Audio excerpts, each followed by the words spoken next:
Wizard of Wivenhoe is joining me today, and this is Dr Amir Jahangiri, who is an academic with 7 degrees with research interests including power engineering, optical and satellite telecommunications, machine learning, artificial intelligence and brain-computer interfaces. Dr Amir has also dedicated himself to the path of spiritual enlightenment and becoming a master holistic healer. He's brought together multiple spiritual modalities such as Vajra, Kilaya, Tibetan Tantra, Qigong and Shamanism into their next unified evolution called Dragon Reiki. Dr. Amir has access to all levels of the akashic records which guide him in his healing and spiritual practice, also giving him access to the history and real-time communication with various non-human species in all dimensions. So that's absolutely fascinating. Welcome, Dr. Amir. How are you? Thank you so much. It's a pleasure and honor to be here. I'd like to extend my warmest greetings to our wonderful audience. I hope they're doing really well. I look forward to an enjoyable and beneficial conversation with you today. Thank you. Tell us a little bit about your background. How did you realize that you were a magical person? We are born this way. Usually it takes many lifetimes to acquire certain abilities back into the soul shard. So I was born with a lot of them active, especially the remote viewing or awareness of our multi-dimensional nature. I had visits as early as age 3 or 4, elemental beings coming in, popping in and saying hello. I didn't know what was going on, so I took it as a great adventure with so much joy. And so there was a dormant period throughout my teenage years where you go into school and you think, oh, this is great. Let's do what they tell me. And so I excelled at that for quite a while. Then becoming an adult, I kind of discovered that a lot of the dogma and doctrine are methods of power and control. It's not really what I was looking for. So my life is dedicated to 2 main things, which are one thing. They're one and the same. So the scientific method, academia, mostly focused on electronics, computer science, engineering, and then spiritual science, whatever applies to the scientific method, really. So if it is correctly observable, measurable, repeatable, reliable, valid, meaning it doesn't matter if I do it, it works. Somebody else does it, it works. In 500 years, it works. And so if it follows these conditions and it is valid under the scientific method, I stick with it, no matter where it comes from. And so collecting different modalities of mostly energetic healing. But the mighty human has so many different properties. These are our birthright. So I'm a great advocate of this type of thing being included into the curriculum for our children to learn from an earlier age, learn things right the first time round, because then unlearning is so difficult. So here I am, as happy as can be in the presence of yourself and our wonderful audience. Yeah, you're always very happy. Tell us about your family. So is your family magical, or are you different to everyone else around you? Were you placed with this family for a reason? I'm the fluorescent orange sheep of the family. White, black doesn't quite describe it. No, I'm quite different. So what were they like when you were younger and you making these observations? Oh, hell no. Oh, no, you didn't do that. Yeah? Don't you do that. You'll get yourself into trouble. Did you grow up in the UK? No, well, I grew up partly in the UK, went to elementary school, but then we moved to Iran. I didn't speak the language, but being as happy as can be. See, that's such a useful trait. Doesn't matter where they send you. If you're happy, you've got a head start. I learned Farsi pretty quickly. Beautiful ancient language, writing the alphabet. I remember starting with the left hand and the teacher was okay with it. And using a ruler to get the alphabet right. And she was saying, no, you don't use a ruler. You got to do it straight yourself. Wonderful teacher. It was a difficult time. The country was going through the longest war of the 20th century between Iran and Iraq. That was terrible. So that did have a big impact on me. So I was born there, but it was going on when we returned. So the atmosphere of resilience and this distortion of sacrifice, which has helped this nation survive for 10,000 years. Same place, same people. They're too stubborn to go away.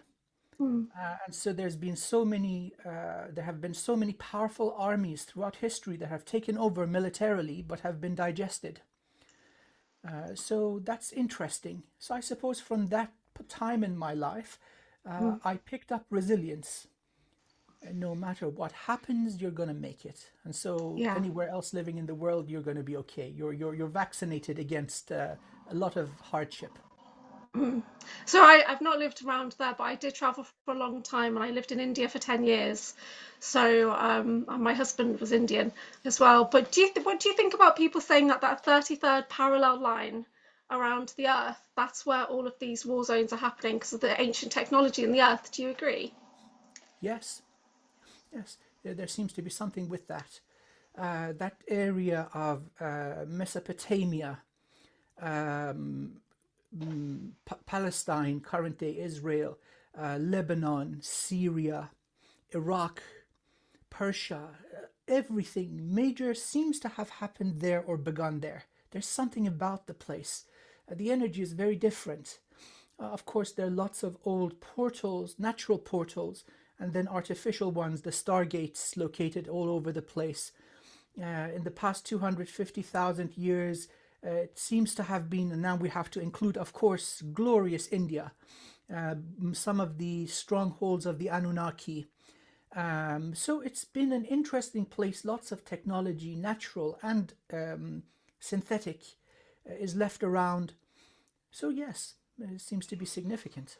Yeah, that's really interesting. So when you were learning that you had this remote view ability, what were the first things that you were tuning into? Well, as a kid, it was just part of regular sensation, like hearing and seeing. You don't quite choose where to go. It just happens, and you're going along with it quite joyfully. So going into school, of course, it went into dormancy. We do have the ability to close our eyes, so to speak. But then when it came back with a vengeance, I started off looking into, for example, buildings under construction. What's the layout? And then going peeking and oh my God, it was actually right. And people may get tempted. Oh, let's go check up on our neighbors or so and so. Believe me, there's only so much of people that you can see. Them sitting on the couch in their underwear, eating Cheetos, being all freaking disgusting. That gets tiring pretty quickly. That's And definitely nothing that I've done when I'm remote viewing. oh, please take my word. People are better left in their own home, and keep a respectable so distance. funny. Boundaries are for a reason, and it's for our protection, not That's theirs. really that's really funny. So, but then the interesting stuff really with more active, energetic. It started when I was going back in time, looking at the construction of the pyramids. So I focused on a certain number of criteria. I wanted it to be around 60% complete, and I wanted to know if there's any non-human presence. Right. And so I went in and I emerged right in the middle of their command center, gave the aliens a little scare. Very few of them. It seems that they just had a role of observation. The humans going back about 13,500 years. So it's the Atlanteans building this. They've got their own tech. They're pretty good at what they do. They don't need any instruction in cutting and moving stone. No, that's baby work. But observation. And so the species were the praying mantis. Yeah, I really wanted to talk to you about the mantis because I know that's a topic that's coming up at the UK Disclosure Conference. I've Yeah. had my own experiences with the mantis. Yeah, so I'm really... Tell us more about the mantis and how they were involved. Well, the mantis are, as far as I know, they are one of the most ancient in terms of their age, the number of eons that they have existed. It goes well beyond the age of this universe. This is their 24th universe. So they evolved to such a state where not only the soul shard and their identity survives, but their technology and civilization can survive. So with the natural death of a universe, they're able to break through the barriers separating one to the next and emerge and just continue as nothing has happened. So they become, at such a level of evolution, they become interested in creating life. I mean, what else is there to do when you've seen and done everything? There's only so much fun you can have. And then it becomes the joy of creation. So they're very intimately involved in the guaranteed unnatural evolution of humanity. Guaranteed because they've done it 23 times before. They've got a track record of success. Unnatural because, I mean, come on, look around us. Look at the matrix. Left, right, and center. We're bombarded. This is not natural. But it is purposeful. Everything that happens gives us the opportunity to evolve, become tougher. So Earth is also a critical component of this whole process. Couldn't happen on another planet. Earth has its own very unique properties that is not ordinary, both in terms of the soul that embodies Earth, Gaia, but also the body, which is enhanced by the presence of guardian crystals that create the grid work. This is also something, an additional quality facilitating rapid evolution. So the mantids are the ones that are governing the, let's say, the operating system of the matrix. I never thought of it like that way before. I knew there was different kind of classifications of them, different colours. And I was connected with Christy Campbell, and she did a reading. She just had light language readings, and the Mantis guide came forward, and I was really excited. Wow, a healing guide. No, Beautiful. it was black military Mantis that was coming in. So it was a nefarious one that had got my DNA, making clone copies of me, saw Sure. the Queen and everything. Yeah, Absolutely. so Yeah. not so good. Well, How do they look to you? let's take emotion and judgment out of it. Because as a human, we would have our morality, our emotions, our legal system, our culture. This is not universal. It is not cosmic. So looking at what their motivations are, they're interested in rapid evolution of humanity. So of course, a quote-unquote interesting human like you, oh, you better believe they're taking samples and they're making sure that you survive eternally. That something happens, goodness forbid, to the body, or that you go through your natural incarnation, that the wonderful you is preserved. That has been going on for a long time, since the very beginnings of humanity. So we have cyclical extinction events. We've been through 30,000 of them over the past 350 million years. At the very end, depending on the objectives of each stage or phase of the experiment, the very best candidates are chosen, the rest are wiped out, and a new batch of humanity is seeded. And then the conditions are tweaked for another parameter or collection of parameters to be enhanced. So right now, we're at the end. And so that's part of the reason they're announcing themselves, initiating contact with more people coming forward.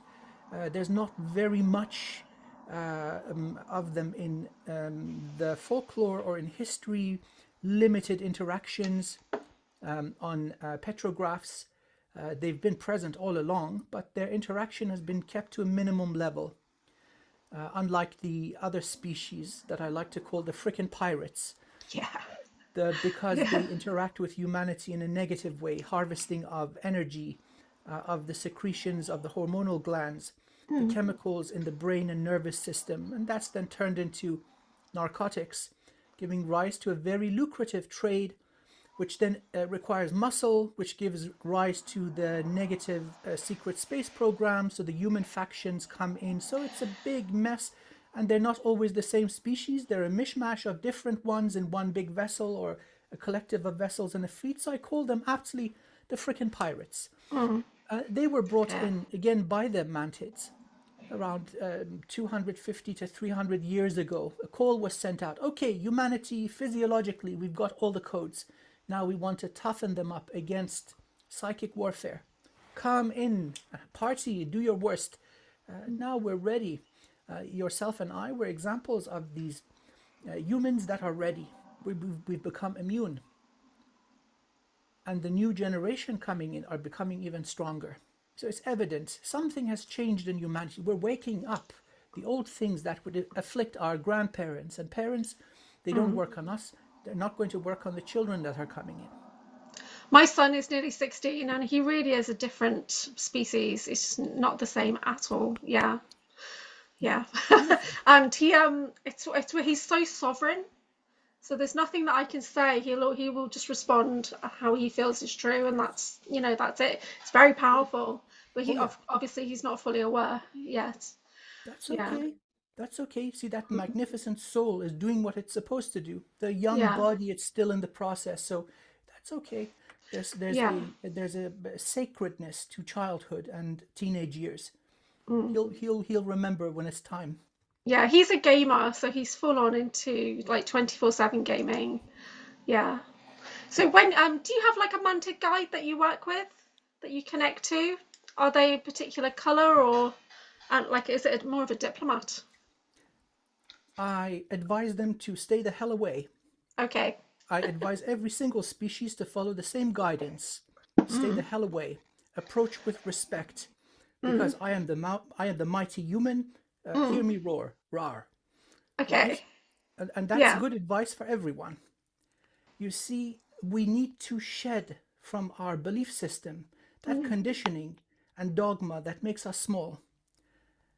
In terms, when we are awake and when we are active, we are the mightiest beings in this universe. It does not matter how old their technology is. These are just toys. Under equal conditions, put them in a ring with a human. We're not going to technically knock them out. We're going to barbecue them. Okay? The difference is not even fair. Yeah. So I would advise respectfully, from my humble understanding, the only thing you need is connection to source. I don't care what a manted guide or a Lyran guide or an angel has to say.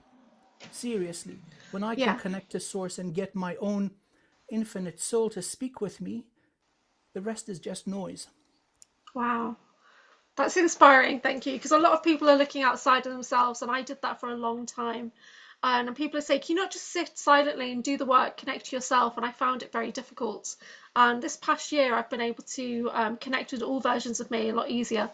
But yeah, that's inspiring. Yeah. Interesting. So this is a bit of a side note, but you've talked about the unnatural evolution, which I know is going to be a big topic at the Disclosure Conference for you. But I was recently talking to John Whitberg, and we were talking about synthetics versus humans and the possibility of being in a synthetic body. Have you thought much about that? So, as far as the beloved source of all things is concerned, there is no hierarchy. It is all emanation of the self, emanation of source. And so depending on the complexity of the vessel, a certain level of consciousness can be incarnated within it. These wonderful bodies aren't quite natural, so where do we draw the line? So many species have had a hand in tweaking our makeup, our DNA, our energetic structure. So if there's a being existing in, let's say, dimension 8, that is purely fabricated by another species, but yet it is capable for accepting a soul shard, do you think Source will say no? Absolutely not. And so we have many sentient beings in fabricated vessels. Right. Now, again, let's say something happens to the human body, that there is severe brain damage, and that we have the ability to replace certain parts of the functional neuroanatomy of the brain so that the person can speak if they can't, or so that they can see and hear if they can't. Okay, this is already happening. Where do we draw the line? So in looking at it in an energetic and spiritual level, the soul comes in. Or for that matter, with cloning, is that clone a sentient being? often we see that the soul shard is given by the infinite soul. The soul wants to play. The soul wants the experience. And so again, it becomes a container for a spark from the beloved divine. There's no I have a lot of difference. questions about cloning. Oh yeah. Because according to the ACIO, I'm like a clone template, an echo chain template, and so is Okay. Drago Reed, and Drago and I are Yep. connected Oh yes. as dyads, yeah. So in the ACIO files, it literally says that there's 20 million versions of me out there, each with an essence of my soul. So I felt into that for a long time, and after working with Sean Bond and things like that, I do believe it was true. But I've been working all year to reduce that number down and disconnect when safely can and things like that. So I don't know, how do you feel about that? We're getting all this clone production in the SSP. So again, let's remove emotion and judgment out of the thought process. If you're going to invest significant energy, so money is just a representation of that energy, effort, and organization into creating something. No matter who you are, you want to make sure that you're producing something of quality.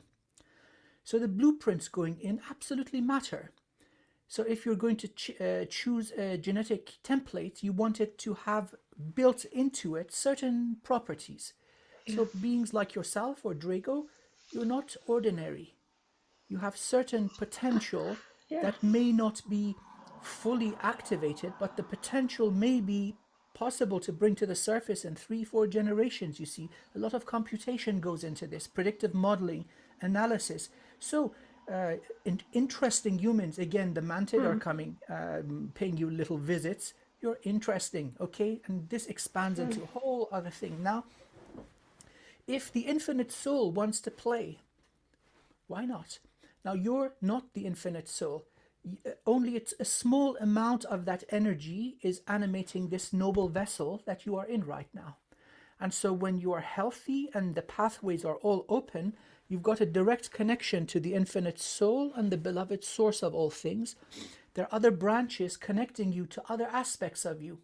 This soul shard in past lives and future lives. But now let's expand another dimension of time, parallel time streams. These are this current version playing different roles. But then the soul has the capability to seed you in other dimensions, other species. So that would be your star family.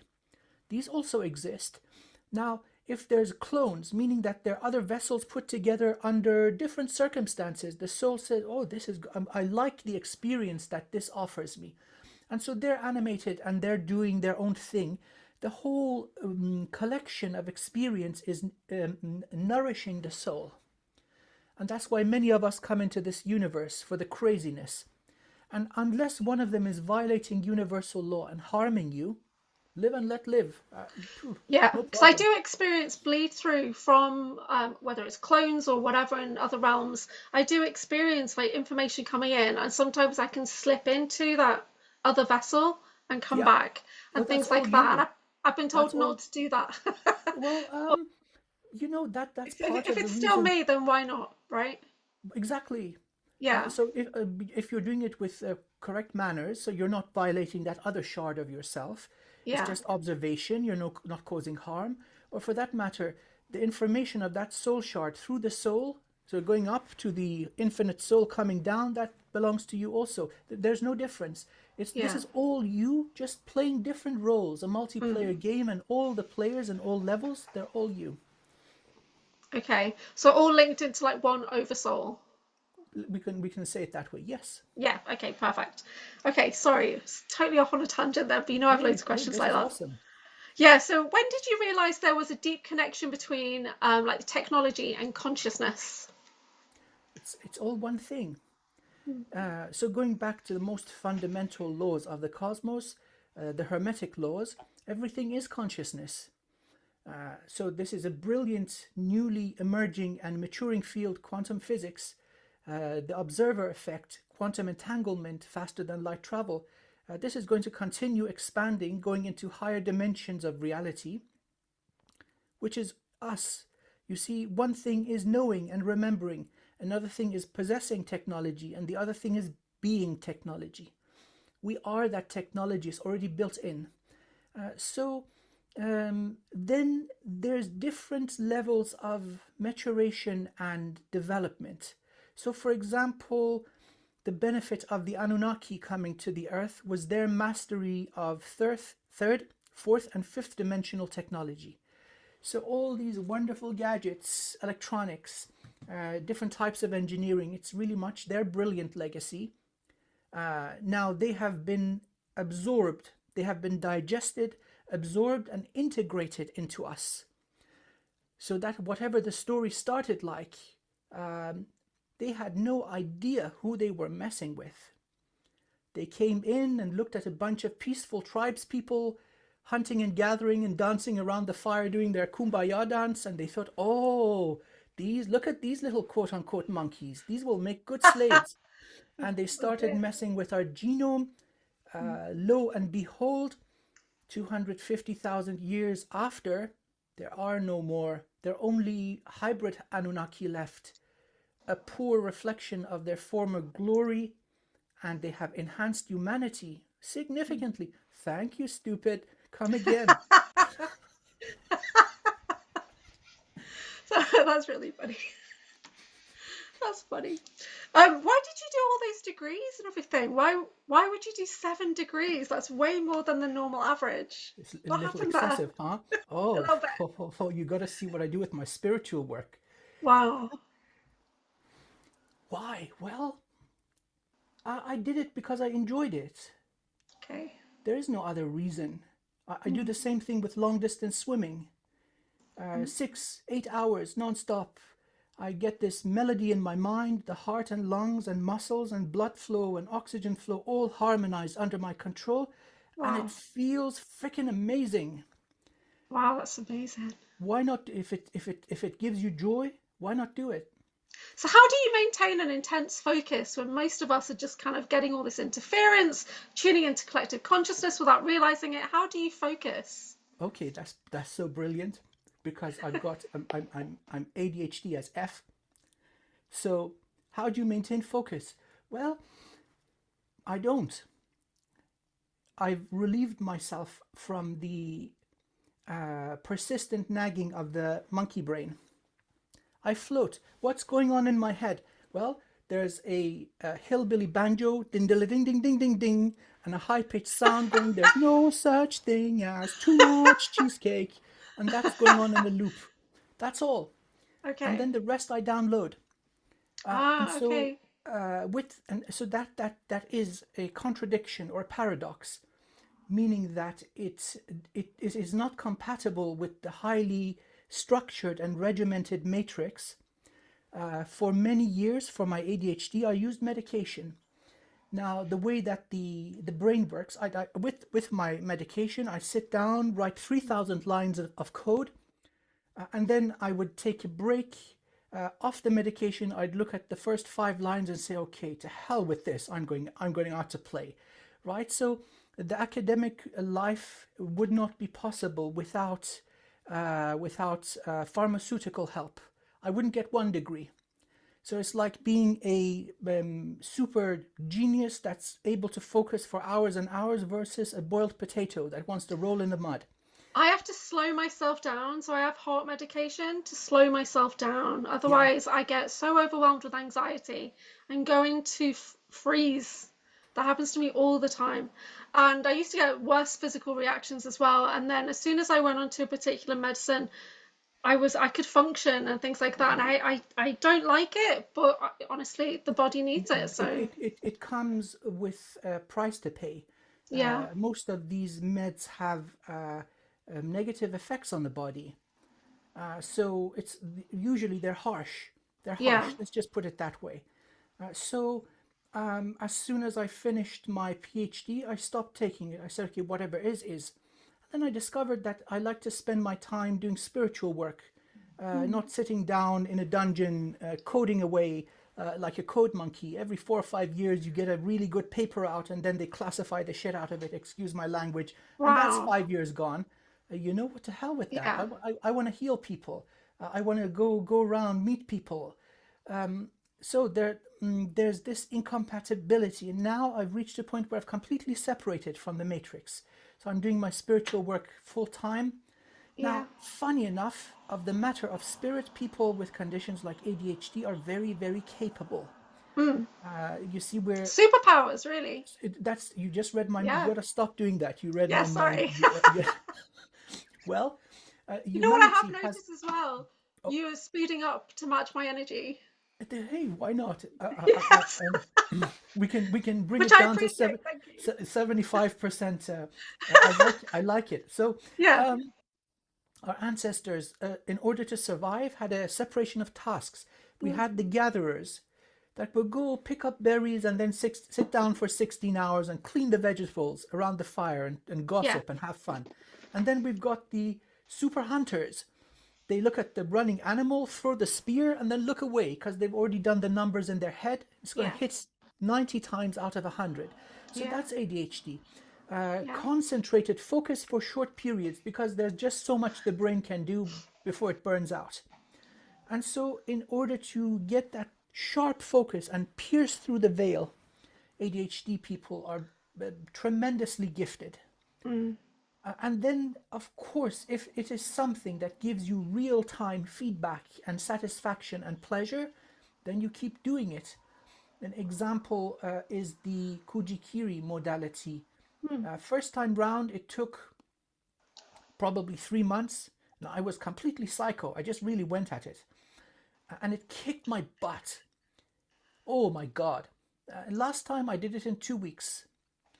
Sitting down 8-9 hours, doing over 9,000 Wow. mantras per day. Actually, my finger was sore, moving around the Wow. mala beads so many times, right? Yeah. And so there's nothing left to burn, there's nothing left to purify. It becomes really soft and subtle, and you enjoy. You're sitting there Yeah. blissing out and smiling like an idiot. So Mm. it depends. If you enjoy doing it, you don't need anyone Yeah. to push you. I work with Violet Flame Reiki and the goddess Guan Yin, and her mantra is beautiful, but I only have to say it 9 times, really. No, oh, come on. Anything more than that, and it's just overkill. But I work with the I am the Violet Flame mantra, and that I only say that once because the energy becomes so massive. That is I true. made the mistake of sharing that in a sweat lodge because they asked me to share something. Oh no. And I had taken off my hearing aids as well, Yeah. but all I could hear is some woman going, "Oh no!" Oh no. So I Oh, think I yeah, must yeah. have really You expanded the gotta be fire. you gotta Yeah. be gentle with the self and with people around you, right? So again, that's why That's why I certain don't do that much hands-on healing anymore because I'm a bit too overpowered at times. Yeah. okay, no, that's no So, problem. Excellent. so I come away, I beam out. Yeah. But no, I love doing mantras as well. Yeah, so that's good. But 9,000, I couldn't do that. I could not sit and do It's 9,000 extreme. mantras. It's not necessary. I Yeah. just wanted to beat my own high score. Mm. Seems I've done something similar in many incarnations. They usually, what I mean, that's an extreme approach. I wanted to beat what I'm about to describe. They go into a cave or a small little hole in the ground. The purpose is insulation. For 40 days, they take a glass of water and 3 nuts or 3 dates for nourishment, Wow. Yeah. and they stay there, face all their shadow, battle with all their demons, whatever needs to come up. They do it and they emerge enlightened. Believe me, Mm. it works. But I wanted to, go a little even further. But it's not for everyone. I enjoy this kind of thing. And so that is a process that I guarantee does work. Mm. One by one by one, you're just drop by drop filling the vessel with energy, and it is like acid, or let's say the transmutation fire. Anything that is distorted or doesn't belong is burning away. It's not easy, but it works. Mm. So if you have the dedication to invest in yourself, you will be free. Yeah. Tell us about the Vajra Kilaya stuff because isn't that kind of fierce energy? Oh yeah. Tell us about that. Because Well, that's it's like when I first met you, that's not the kind of energy I thought you'd be pulling in. I mean, I love Carly and yeah. she's really helped me transition, but I was really surprised actually. So how did you get into that? It is my nature. It is who I am. Being the aspect of the Vajrakilaya. So the Vajrakilaya is one of the five Heruka or wisdom kings.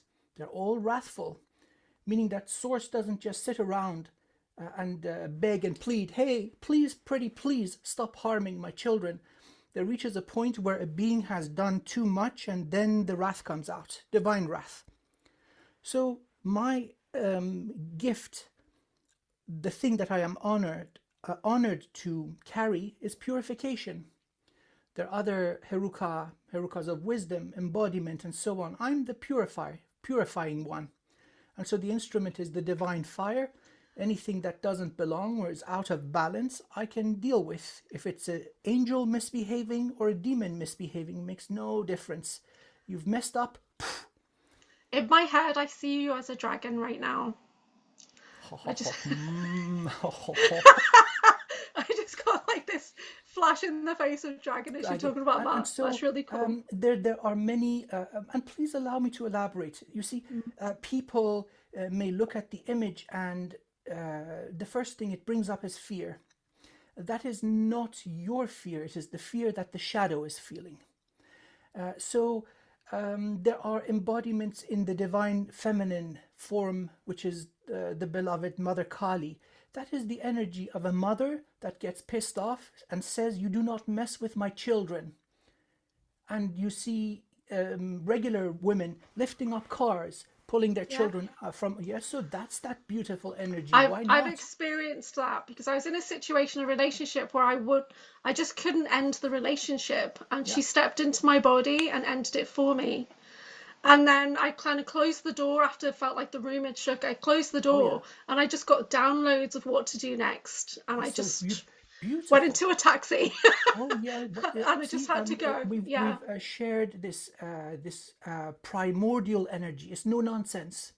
Yeah. And so you see there are certain beings present here in the consciousness of Earth and her wonderful children. They've gotten used to getting away with stuff. And so when the beloved divine gives them an offer of healing and amnesty, they mock it. They make fun of it. Wow, wow, wow, what a loser. And then Source sends in the Vajrakulaya, and they're not going to be laughing for too long. It is needed, especially in this time. There's so many powerful, gorgeous souls that have come here, and they're doing repair work, and then they're getting messed with left, right, and center. They need muscle. Right, the bodyguards or the bouncers or this let's say security service to protect them, so they're not messed with. The time is up. You see, we're transitioning out of this whole matrix stuff. So I recently connected with an aspect of me who's meant to be in the war cabinet on Mars, and I felt this surge of strategizing coming in. We're thinking, well, where is our light army? Where are the generals? Where are the admirals? Who's in charge here, right? Thank you for stepping up. I appreciate that, because I'm literally, it just hit me of like, she stepped in and she's like, what the hell's going on? Like, pull yourselves together. Yeah. It's not the traditional form of the cavalry standing in line and going, hoorah, let's do this. Yeah. We raid at dawn. No, one, two at a time. I think the dark side is very organized and well funded and that kind of thing, whereas the light side, we're a little bit scattered. Yeah, and we need to start pulling together. So let's do a more subtle explanation on the definitions. We have yin and yang, the active and the passive. There's basically the beloved source and the first exhalation of source self-disclosing. That is the divine void. And so source and void, both needed for manifestation to occur, two poles of existence. Now, light and darkness are different. Good and evil are completely illusory. So light is elemental fire upon elemental fire. Darkness is elemental water upon elemental water. So you go to the depth of the ocean and you have the darkness. You really emphasize fire, and matter starts illuminating, irradiating photons. And so this is from the wisdom of the I Ching. It's the most elegant form of description of manifestation, dimensions, and elemental forces that come before matter and energy. So dark side and light side, neither are good, neither are evil. you can't look at a whole species and say all of you are assholes. No, that's racism. And so just because something looks pretty doesn't mean it's good, or just because it looks funky and horrifying doesn't mean it's bad. So that 0 and 1 is one of the things that as a species we really need to evolve out of. It's simplistic. You either love or you hate, and you can switch sides randomly. It makes you volatile and unreliable. So that's, I want to say that being a being of the void is being from a domain that is closest to the beloved source of all things, more refined than angelic beings. So we've got the void, then we've got sound, and then we've got light. So when you describe yourself as being of the void, what does that look like? How did you form? Who are you? I am no one. I am nothing. I'm everyone. I'm everything. There is no me. There's only the beloved source of all sources. I've got the honor of carrying that, and it is the source of my joy and the source of my strength. There is no such thing as too much cheesecake. Yeah. And you did a great video recently where you were channeling source, kind of Mother, Father, God energy coming through, and it was great. What does it feel like to channel that through? It's difficult to keep yourself from crying. Right. It is so profound, immensely soothing. Like blissful. So much bliss. Yeah. It starts with all the emotions just exploding to the surface. Anything that was making you upset, any trauma, that's all gone pretty quickly. And then you're basking in this glory of the divine, and it is perfect. It's tears of, oh my God, I'm home. I don't ever want to leave here. And you're kind of a bridge in between the two as you're channeling that. Wow. I want to now refer to the wisdom of the Sufi, the Islamic mystics. The barrier to connection is you. And so shed yourself, and then there is no separation. Right. This is reflected in all modalities of magic and spirituality, where you have the ego death. If I believe that I'm a male, a certain age, certain race, certain level of education, certain belief system, these are all barriers of my prison, getting smaller and smaller and smaller and smaller. Finally, there's only me and maybe 2-3 other dudes on the planet that check all the same boxes. You got to shed that prison. There is no me. I have a body right now, but this thing located in linear time is not me. Every place I was is not me. Parallel streams of time, other dimensions, part of me, but again not me, right? So you're just shedding and breaking up. That's why you do 105,000 mantras. Yeah. Because you're facing barriers at different stages and you're breaking them open. Yeah. What it leaves you with is compassion. Ultimately, we're all aspects of source. So you look at another being there, another you, going through different scenarios. You say, oh, poor little goody goo. You're having a hard time, huh? Bless you. Or there's another one that's doing awesome. Hey, this is me. Really good. Yeah. Yeah. I am an access consciousness practitioner, and it's an American modality. And one of the exercises we were doing last week when I was retraining on something was asking your body to become basically the pendulum. And so asking your body, are you a woman? My body said no. So the question, is body a man? My body said yes. So I don't know. So it was a very unusual experience. So there's still that barrier there for me that I'm working with. And yeah. It's just a beautiful machine. Yeah. And it's got its own thing. The more gentle you are with it, the better. You know, it needs 2 oil changes a year and you know, a set of new tires every now and again. Same drill. You know, you got to maintain it and take care of it. Yeah. And the softer you drive, the longer it's going to last. Well, I had an ankle surgery, a foot surgery in June, and that's like 4 months ago. I'm just starting to walk now. But while I was having my 3-hour surgery, I got chipped in my foot by the Naga and the reptilians. But so I managed to take a photo of the x-ray when I went in 2 weeks later, and I noticed something was there, psychically tuned in, definitely some kind of chip. and Phil Barrow was actually working on it with me, and we, you know, disintegrated it out, but then they put more in and stuff like that. So yes, it's just Oh, it seems so we've got a mission ahead. yes. So We're not I going to get burn the chip, we're going to burn the chippers. yes. So because I recently found out that I don't just have my usual guards around me who are, you know, a mixture of diplomats and guards monitoring me, shall we say. But there was a much bigger, instead of my galactic team, there was a much bigger team just observing what you're doing, what you're doing. Yeah, because my podcasts get a bit controversial sometimes, expanding into the SSP and all that. So targeting has restarted recently.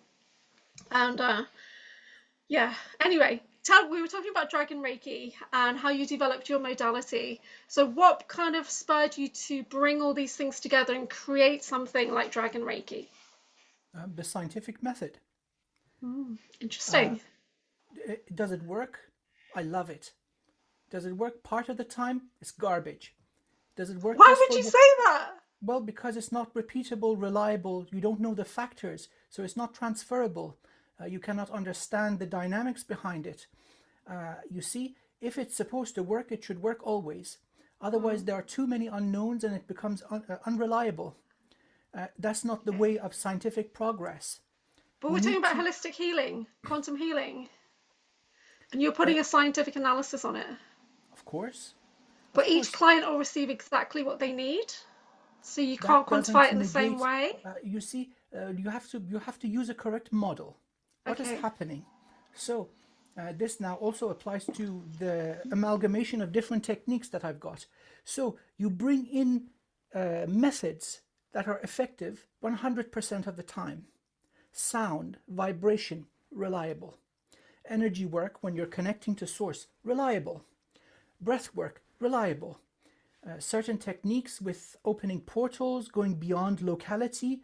You can call it quantum healing or you can call it shamanic techniques. Same thing, reliable. Okay, so people come in with a different collection of impedance, injuries, trauma. That is okay. And then you apply the methods that you know for sure you have a grasp on, maybe not a full understanding, but you know enough to use it reliably every time. That is what my approach is. And so the collection of methods that I've gone through, those that fit this criteria, those are the ones I've used. So for example, using rattles. Oh yeah, it works. The only thing humanity seems to share amongst all the instruments they have are drums. It works.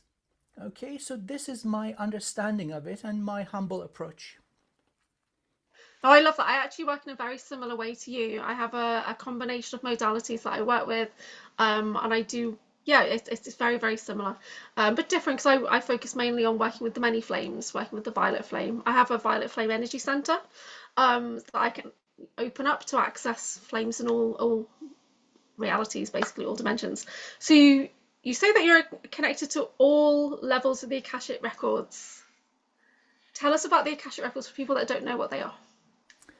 The Akashic records are the echoes or the remnants of all consciousness, everything that ever was, is, and will be. And so there is a infrastructure, an energetic or a conscious infrastructure which facilitates the storage of this information. And this comes at different levels. One would be the soul shard level. One is the infinite soul level. Then we've got a planetary level, solar system level related to the sun. Then there's a galactic level, universal level, multi-universal level, relating to higher aspects which are branches of the infinite fractal. And then ultimately source, the divine library of life, or divine library of consciousness. The ones down here have gotten distorted. So the Earth Akashic records are like a public library in a very rough neighborhood. There's graffiti on the wall, people have started campfires, there's rubbish all over the place. And so kind of not too reliable. A lot of violations have happened. Destiny swapping, inserting stuff into people's records. That is all being fixed as we speak. So who is fixing that? we have a number of very, very powerful cosmic or elemental beings sent by Source, Yeah. unbelievably gentle. It is too soft for this reality, and so they are assigned levels of protection, including anonymity. And so those that are called to this kind of work will naturally congregate together. And so they've got a beautiful approach. So being an engineer, computer scientist, debugging faulty code is a pain in the butt. You miss a comma or a semicolon somewhere, the whole thing dies. And so instead of having that kind of approach, the corrupted parts are being burnt away. The whole thing is then being filled in with something that I perceive as sand or powder. Each one a seed of consciousness with source energy that can then sprout, unfold, and naturally restore the missing parts of the information. So again, although things have become distorted and much damage has occurred, there are redundancies in the fundamental architecture that makes perfect restoration possible. That's fascinating. I love working in the Akashic Records. So how does it inform the healing work that you do? When you connect with somebody and you're accessing their Akashic field, what does that feel and look like to you in your head? And it's really, it is focused on the noble human, the mighty noble human, and their current energy structure. So the here and now aspect of that being is the VIP. And so it's neither here nor there that a certain being would have died of diarrhea in the 15th century. Okay, that's in the records too, but I mean, who cares? You see what I mean? So you have to kind of look if there's anything connected to them.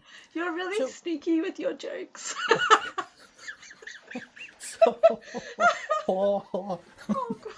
So you know, if something is connected to them, so you can identify open portals. Sometimes these are subtle, so they may be placed intentionally between the joints of fingers, or tiny little parts behind. You're still thinking of the 15th century, yeah? Or sometimes the portals are not quite so subtle, so it's a massive circulating energy sphere in the branches of the soul star, or maybe right underneath the heart or something. So this is what's causing them problems. You got to go back to where it's coming from. So this is now reading into their Akashic records. It's their very vibrant and alive energetic history. And you see, okay, turns out that you were part of the conquistadors. And you went into Mexico and you slaughtered the whole village, and there was a shaman that got really angry. And although he knew that this is a violation, cursed the whole lot of you. And so then you say, I'm so sorry. I apologize. I sincerely apologize. I didn't know better, and ask for blessings and forgiveness. And the guy says, okay, I'm not angry anymore. Again, these types of imbalance come from rage, depression. And so although and the more powerful you are, the more careful you have to be to overcome shortcomings and base nature. So you make peace.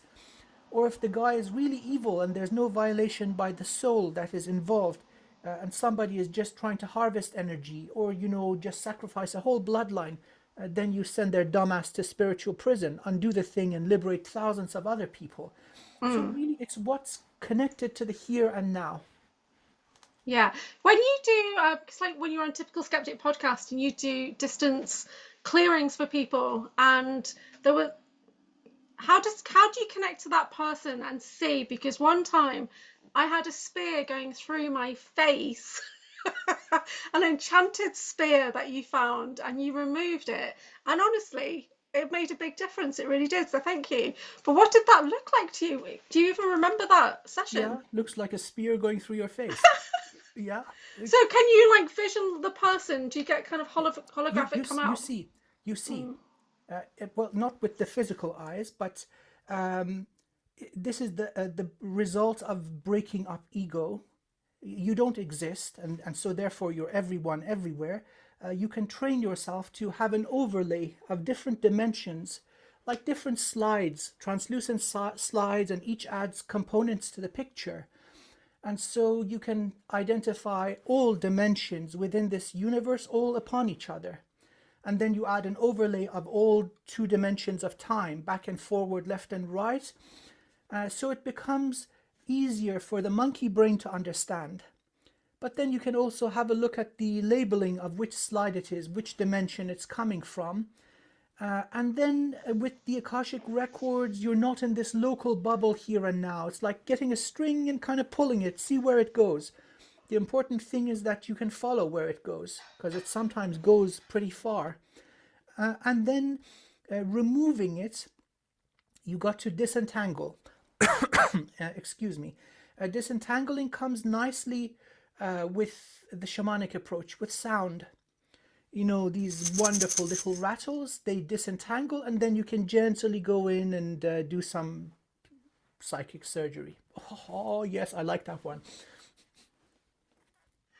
So I was just thinking about you and your personal Akashic records, and what I actually saw was you like Doctor Strange with a cape on and things like that, walking through your library. So I think that's really cool. With a slice of cheesecake in my hand at all times, yeah? Yeah. And what was the most profound thing you've ever discovered about yourself that you got from your multidimensional work?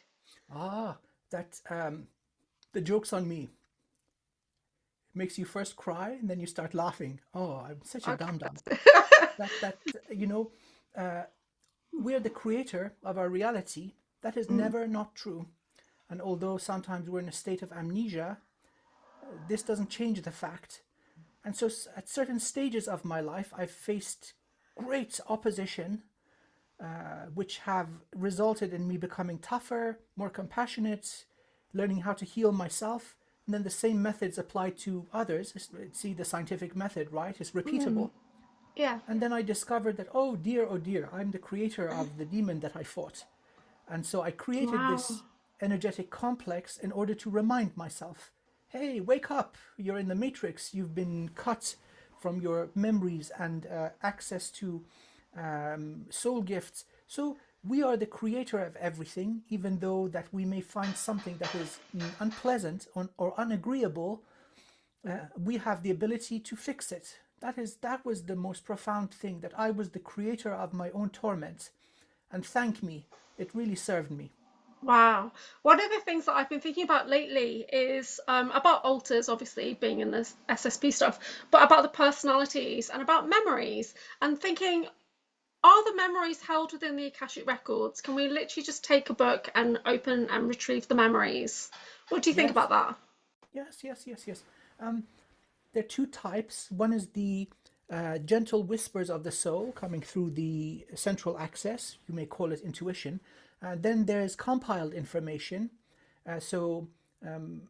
Akashic records, the divine library of life, crystalline libraries of the guardians, again crystalline libraries of the mantids. There's so many different libraries we have membership in, and so that comes in through the Jade Gate or the Godhead or the Upper Dantian.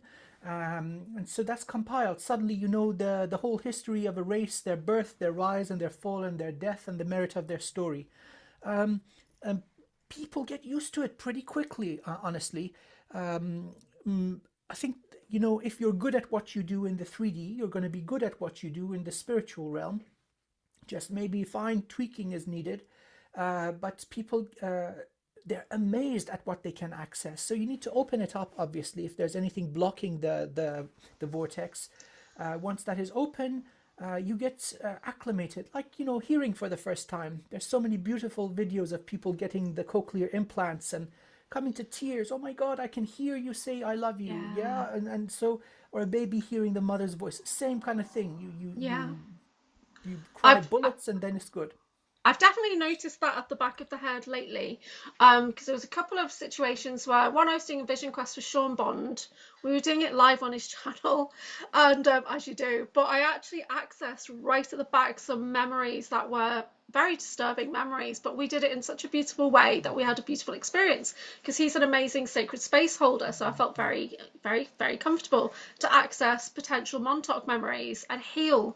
And in doing that, we were able to send out collective healing for everybody involved, hundreds and thousands of souls. It was amazing. And we just had a lovely experience. And then I was doing a session with somebody the other day, and we were talking about a Syrian guide had come forward, and I felt it access. I felt that there were Syrian memories ready to come forward. But yesterday I met somebody who I potentially know from programs, and I felt my brain. It was as if all areas of my brain suddenly sparked like this. So I've never had that before. It was like synapses were firing in my brain. And I did get some visuals come in about me seeing that person. And it really surprised me, because I don't really know that person. In the here and now, I didn't know that person. And I got a physical reaction and from watching that video, and then I FaceTimed them, obviously, to make that connection. But it was really, what do you think that was with the sparks in the brain? So for security purposes, certain sensitive information or soul codes are not kept in your energy structure, so that if you fall captive, become a prisoner of war, you cannot be surgically interrogated. So you leave them with a buddy. And you were also holding this for this person. So you basically exchanged that which was kept in confidence. It was the right time. So these are soul contracts. Very beautiful. You can do this also with nature, with trees. Yeah. That's really amazing. That's amazing. Because I knew something had happened, and I felt like I got more vision from that one person that I'd never encountered before than I have from other people that I've been working with on a regular basis. So I must have had 4 or 5 images come in, and they continue to come in when I woke up this morning. They're decompressing or being defragmented. Yeah, That's yeah. amazing. Because I mean, I've had a friend trying to give me a QHHT session a couple of years ago, and this is before I even embarked on the idea of secret space programs. I had no idea. I was only just starting to get into galactic history, and I just knew that I was like a winter soldier, that he would not say the right thing to allow me to access memory, to talk to my higher self. And I was just laying there, and he just couldn't get through. And when I spoke to Drago Reed about it, he basically says that there's always vaults and things, that you guys can access with the right words, the right codes or whatever. So that's quite interesting. So I still have lots of work to do on my mind. Well, if I may respectfully suggest, you are the contents of the vault. Yeah, You are the vault, and you're outside the vault. And so yeah, therefore you have command over all of it. Reaching that level of liberty, you got to apply that sacred fire that you have with greater intensity. That's the purpose of the hundreds of thousands of mantras. So it really comes together really beautifully. You already know what I'm talking about. So yeah, do the Vajrakila okay, one. yeah. Not sure I'm ready for that one, but maybe I need to change up from my violet flame mantras. Yeah, We'll, a we'll little have bit. a we'll have a chat during the conference, or maybe we'll do more Yeah, of these yeah, shows. Yeah, this is turning out to be an awesome conversation. Yeah, we can talk about more detail. It's all there. There's no yeah, secret. It's available to the general public. Okay, yeah. this connects you to source. Have you Mm, got the horsepower and the endurance and the toughness to do it? If so, yeah. hey, welcome on board. What's the next phase of the work that you're doing? I want to achieve rainbow body. This is the Bon tradition, where you choose the moment of death, and you say, you know what, I like this body, I'm taking it with me. So only the clothes, some hair, maybe dead fingernails are left behind. Wow. I think that is it Buddhist monks that do that, and they just leave behind the body in meditation position kind of thing, and Yeah. they've just So gone. again, Yeah. scientific method. I'm reading the books of people who've actually done it. Yeah. Otherwise, there's so many books, and these guys are idiots. They're just talking smack, right? If they've not achieved it, Yeah. I don't care what they have to say. Kempo Rinpoche, prominent Buddhist monk, apparently he's achieved it. Mm. And so, state of enlightenment, I really don't mind if I leave the body behind, but I would like Yeah. to uh, end this incarnation without long periods of degeneration and illness. That is unbecoming. I want it to be like freaking fast, like I eat 12 cheesecakes and pass out and don't wake up. That's mine, not at the conference. No, I mean, all the work you do, you're stepping into transcendental consciousness. And for most people, that takes us a while to get to that position. But you seem to just naturally been there. You've done years of hard work, 30 years of hard work, obviously. But does that how it feel that you can just go into meditation and be one with all that is? You never leave. It's all online all the time. And so that's why you gotta, it does interfere with certain details. Like I can't schedule stuff really easily. I just get bored and without having any say into it, I just tune out. Right. So then you're aware of awesome things happening which have absolutely no meaning for the general public. Like, oh my God, the earth did this and this and this, and everybody's going around their business. They don't care. Yeah. So it's a solitary existence. It's good to Yes. have a community, you know. God bless the internet. We Yeah. find each other. They don't Somebody burn us said to again. me, So someone said to me, isn't it good to be the smartest person in the room? And I was like, not really, not when everyone else around you has got no idea what you're trying to express. No, yeah. it isn't. Yeah. So yeah. Anyway, what is your vision of the future for humanity, for the Oh, evolution? this is going to be amazing. So first of all, comes the healing of our home, our beloved Mother Earth. So many powerful beings have done grid work, repairing the nervous system, undoing damage, yanking out and burning parasitic technology. Guess what? It's working. Earth is coming back online, and right now she's like someone that's come out of general anesthetic. She's drooling and looking around. Where the fuck am I? Excuse my language. But slowly but surely, she's going to come back full power. First thing that's coming online would be Earth's natural immune system. So all these freaking pirates that are taking advantage of her, let's say, state of disempowerment, they'll be purged. Then comes humanity. By the time, and I'm talking probably about 300 years in the future, when a new human comes in and reaches puberty, they'll upload quite a significant amount of their soul memories. That's a big advantage. Yeah. And then comes in the replacement for the matrix, which is going to be technological empathy, like a download. So most of what goes on is the result of ignorance and lack of empathy. The ignorance part will be taken care of by our beautiful Mother Earth, and the empathy as a download. When we see all possible futures and the result of our violation, feeling what we are doing to another. Many of us already have this built in. Some of us need some assistance. Yeah, I needed assistance to develop my emotional range, and I've spent a lot of work on it in the last couple of years. But Very, sometimes I just don't have it. So yeah, I have learned responses and things like that. But it's just part of being autistic, I think, for some people. It's just a different skill set. Yeah. so what will happen? Earth will be a nice place to live. It will be far less attractive to billions of souls. So quite naturally, the population is going to be regulated. 9 billion is a little bit too much. There's not enough drinking water. Every patch of land is cultivated. Poor animals got nowhere to go. This is crazy. And then we have abject poverty, starvation going on Earth. So there's too many. So of course, if you're running a farm and humanity is your produce, you want lots of them. Once the harvesting is brought down, we can live in smaller, more harmonious communities, lots of resources for everyone. And then is our rapid development. Humanity was put through this ringer so that they become the ultimate resilient species. So they're going to be the blueprint of life in many parts of this universe and other universes, with emphasis, that doesn't have life. You need something tough like this mighty human to not only survive but thrive. Then comes the wisdom of the soul. We've been through hell and back, and so we're the ultimate teachers and healers for baby species. And so we're going to spread throughout the cosmos as benevolent teachers, healers, prophets, and guides.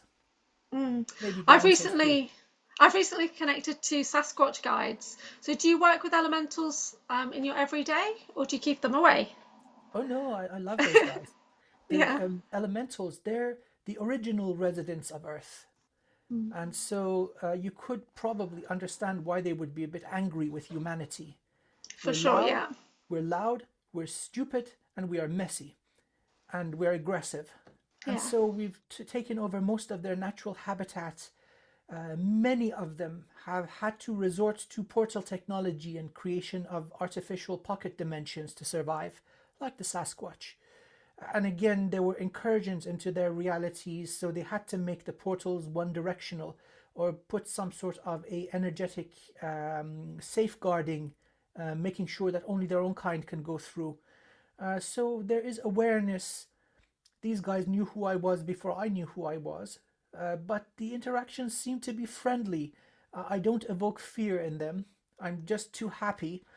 And so they look at this, okay, we found a happy one. This one doesn't seem to be aggressive. Okay, let's approach with caution. And then yeah. they know that I'm aware of them. And so some of the more shy species, like air elementals, have also emerged. It's just beautiful. I see them, give them a wave, and then ignore them. Like, okay, Yeah, this is just carry atypical. This on. is not yet. Yeah.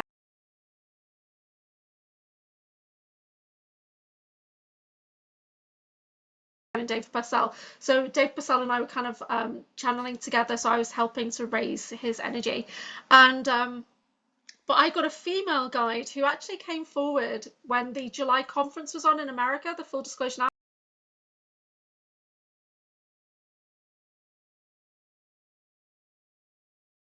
Sasquatch of some kind, and it was been confirmed that yes it was, and now when we connect she sends me images that she'd send to baby Sasquatches.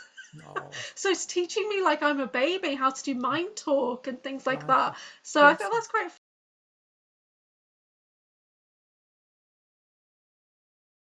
Yep, yeah. mind So, because speak. I, you say I'm not that telepathic normally. It's just you're very telepathic. That's what it is. So yeah. So I thought that was quite funny. And it's funny.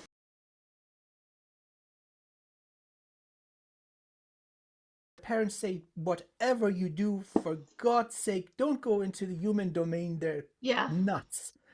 And then the teenager says, oh, I'm going to do exactly that.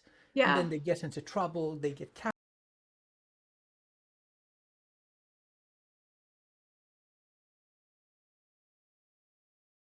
cows to them until something major happens. Um, Yeah. Well, I work with my Sasquatch guide on healing tones. We do voice medic work together. So yeah. So that's what I love. So I think I did one video on my channel about that, which is really cool. So tell us.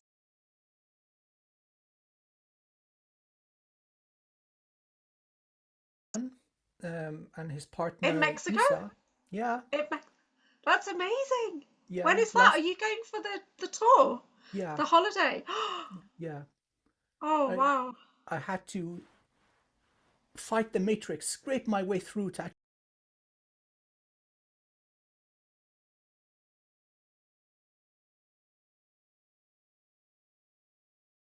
Going to be great. So I'm yeah, helping. I'm volunteering at Miles from Bases conference, helping yes. with promotions and coordination.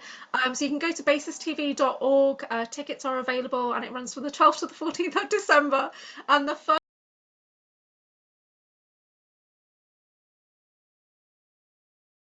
Saturday or Sunday, I'm not too sure. But it's going to be good. So what do you think is going to be the best bit about that conference in Wiltshire near Glastonbury? Um, so it's kind of like a perfect size or perfect number of people.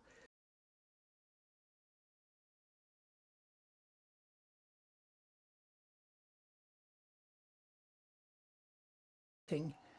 And so the best stuff happens in these kinds of collections or collectives. Mm, Obviously, the people there, not just the wonderful speakers, Miles, yourself, but the audience, the people that are feeling yeah. the call to come.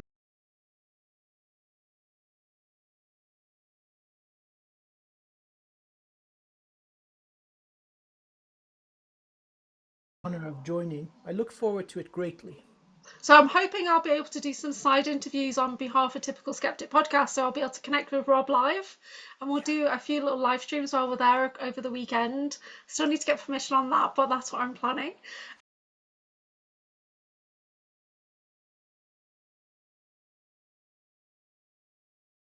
Now, have you got any idea? I'm not sure. Please do contact Sean. I just jumped on last minute. He was very, very gracious, extending the invitation. That's going to be pretty amazing. All the pyramids and all the sacred So it's sites. like, I think it's 10 sacred sites in 14 days with lots of activations and everything, and special artifacts. And with you there adding to that energy, it's going to be absolutely amazing. I would really have loved to have gone, but I just can't make it work. Hoping to go next year, either to Mexico with Sean. There's potentially an Egyptian trip next year. Which would be really good for us to go to. And or I might just go to Peru with some other organisers out here in the UK. Brilliant. Let everybody know, this has been so good, by the way, let everybody know how they can connect with you. Okay, I'm going to do the Disney thing. I'm Dr. Amir Jahangiri, Wizard of Wivenhoe.co.uk. And I've got a YouTube channel. Last I checked, I was at 999. Come on, subscribe. Oh, I really tried to push it when you were on the show the other night. I was really trying. Your support is most welcome. New glorious woo-woo, spiritual matters and examples of healing work. There's probably about 70 full healing sessions that have been published with the permission of the esteemed client. So if you want to know how I work and what goes on, that's a good way to have a look. The proof is in the pudding. If you were at 1,000 subscribers, well done. I just checked it. Thank you. 166 videos and 1,000 subscribers. That's amazing. Did you just do the 1,000? No, I've been a subscriber all year. Oh, okay. Yeah, I've been watching your videos all year because I love the 2 wizard videos that you were doing with you and Phil Barrow. Yes. The wizard from Manchester, and I now see that you started doing a 2 wizard series with Sean Bond. So that's really exciting. The Tale of 2 Wizards. Yeah, and you've even got a Meet the Healers series, which you did one with Audrey Walters, who's an absolutely amazing galactic from Starseed Netlink. Let me see if there's anyone else there. There's just so much good stuff on your channel. Yeah. So please do follow Wizard of Wivenhoe. Please follow AnchorHaven as well while you're there. And please like and subscribe and share our video. Thank you so much, Dr. Amir. I really appreciate this. I hope we can do another one at some point. That'd be brilliant. Yes, please, and thank you. This is amazing. Very upbeat, high energy, high vibes, and lots of good information coming out. You see, together we are strong. We are all connected to the beloved source. But down here at the last stage, the human brain and our energy system translates it differently. So it would be nice to compare what we understand in the way of confirmation, but also maybe becoming aware of avenues that we would benefit each from exploring. And so we learn from each other. Hopefully it's been beneficial for our wonderful audience also. Yeah, I think so. Oh, thank you so much. Thank you.